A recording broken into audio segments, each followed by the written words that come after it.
தூய்மையான இறை பக்தி போயிடுச்சு, போலி பக்தி உருவாகி போச்சு. கடவுள் கிட்ட போனா என்னமோ கடங்காரங்கிட்ட போய் நிக்கிற மாதிரி கேக்குறான்.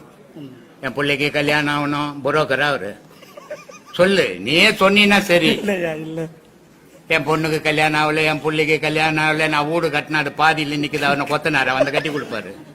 இது அறியாமை பக்தி.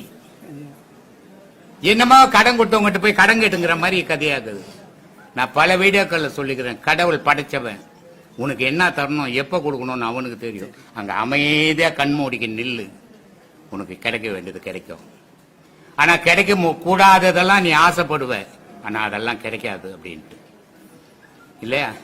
நான் 6 வயசுல மாடு மேய்ச்சின்னு இதோ பக்கத்து ஊர் நல்லாத்தூர் சோறு தண்ணி இல்லாத சுத்திங்கன்றேன்.